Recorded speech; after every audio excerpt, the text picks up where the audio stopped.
I'm going to explain now what a gerund is.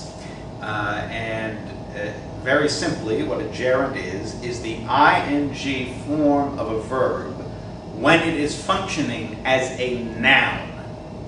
So the gerund looks exactly the same as the present participle.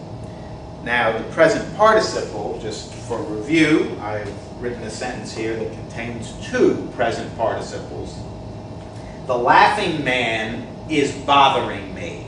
Now, the present participle, the ing form of the verb, can function either as an adjective or as a verb. So, for example, the laughing man. Which man? The laughing one. So, laughing there is just like you could substitute the word nasty, which is an adjective. The nasty man, the laughing man. So laughing, present participle, is an adjective.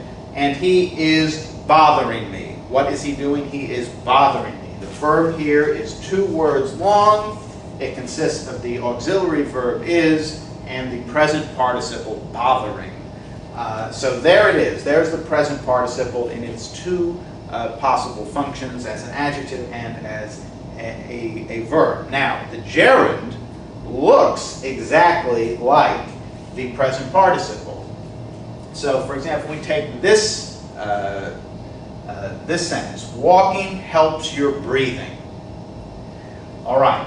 Now, walking, that, if you're just looking at that not in a sentence, but just as a word, you don't know whether it's a present participle or a gerund. That is, you don't know whether it's an adjective, a verb, or a noun. But if you look at it in its sentence, you can tell what part of speech it is. And what is it doing here? Walking helps your breathing. Well, the verb is helps, and what is its subject? What helps? Walking helps. That's what.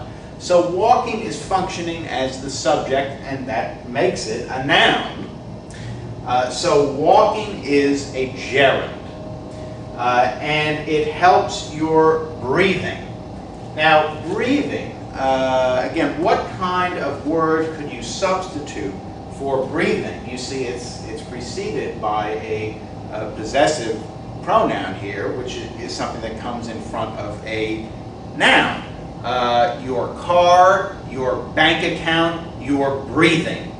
These are all nouns. And so breathing here is a noun, and therefore, since it is the ing, it comes from the ing form of the verb, it is a gerund. So if you look at this sentence here, which grammatically is just like this one up here, money helps your love life. Well, money, that's a noun. It's substituting for walking here. I'm just showing you that these are nouns. And it helps your love life, your breathing, your love life. This is a noun phrase, a nominal phrase. These are both examples of things you can substitute for a gerund. So these are gerunds. Now, gerunds don't always stand alone like this. They can also form phrases.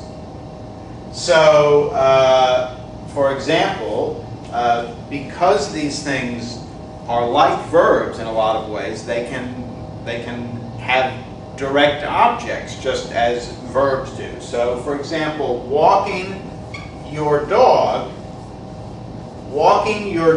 helps your breathing. Now what helps your breathing? It's not just walking now, it's walking your dog. So walking your dog is what we call a gerund phrase.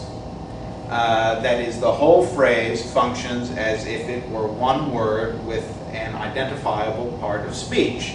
And it's a gerund phrase, it's a noun phrase, a nominal phrase. It functions as a noun. But it's just to show you that this is a gerund, and gerunds can form phrases. Now, the gerund doesn't have to be the very first word of a gerund phrase. So, for example, it could be quickly walking your dog helps your breathing. Now the phrase isn't walking your dog, it's quickly walking your dog, but it's still a gerund phrase, even though it begins with this adverb quickly that modifies the gerund walking.